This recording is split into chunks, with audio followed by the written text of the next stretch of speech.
In 1964, 38 New Yorkers watched through their windows as one of their neighbors was brutally murdered. Her name was Kitty Genovese, a 28-year-old woman. The Genovese incident, where a young woman coming home late at night from her work was assaulted by somebody who was one of those random, crazy people. Kitty was running up the block, and Winston Moseley ran after her until she reached the midpoint of the block, almost directly under this street light.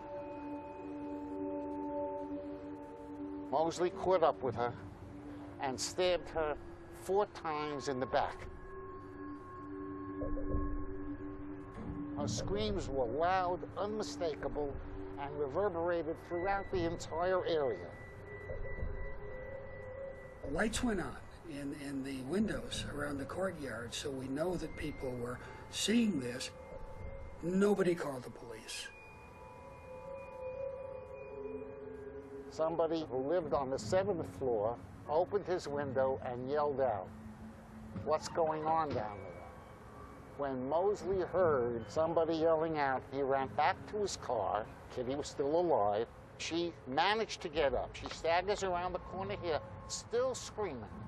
People in that building heard her as well, and she collapses inside this hallway. There's one apartment above there. It was occupied by Carl Ross. Carl opened his door at the time that Moseley returns, and he saw the second attack taking place. And he did nothing.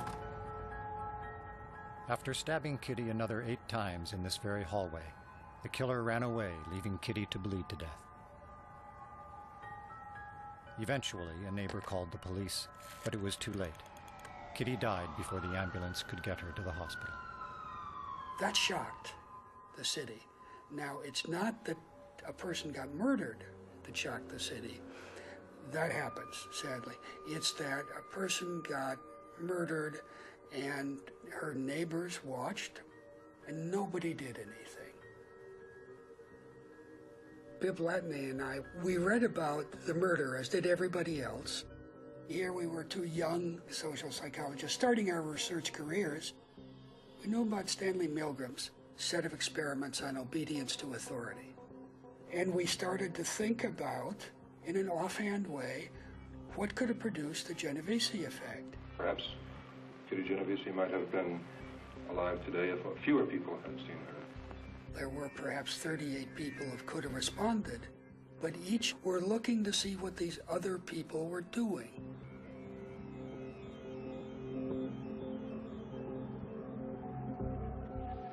We decided to try to create a relatively ambiguous situation in which we could see how people responded. We thought that one kind of thing that comes up that's often hard to tell whether it's a real emergency or not has to do with fire.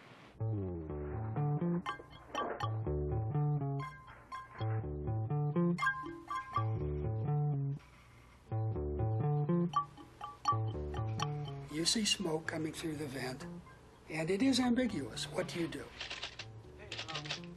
There's smoke coming out from under the door in that room where I was filling out the questionnaire. Almost everybody does that if they face the smoke alone. Now let's have you face the smoke with 2 strangers.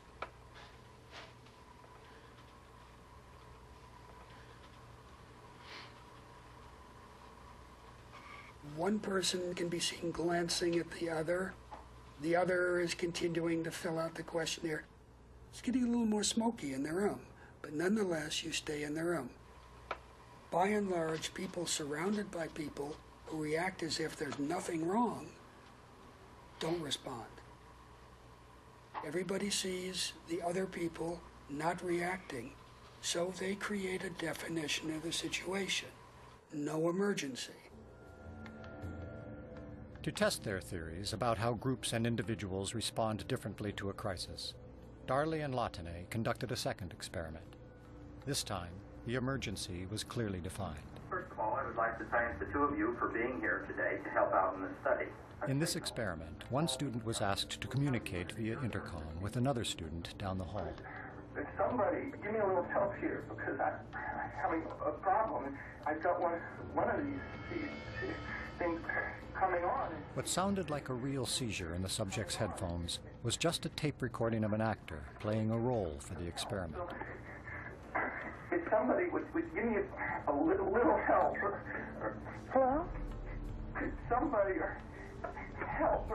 If you knew there was nobody else but you to help, you got up, you opened the door of your room, and you headed off to find the person. On the other hand, if there were 3 or 4 other people present who you heard, We'd like to thank the 3 of you for being here today to help us with the study. We are interested in learning. you are much less likely to respond yourself. Somebody give me a little help here. I'm having a real problem right now. Help me out. The responsibility any individual feels for helping is diffused when there are other people who could also help. So what can we say back to the bystanders in the Genovese situation? The first thing we can say, I think, is they got a bum rap. They were reacting the way that you or me might react in those situations. There have been many incidents like the Genovese incident since then, and there have been many incidents in which people who could help don't help.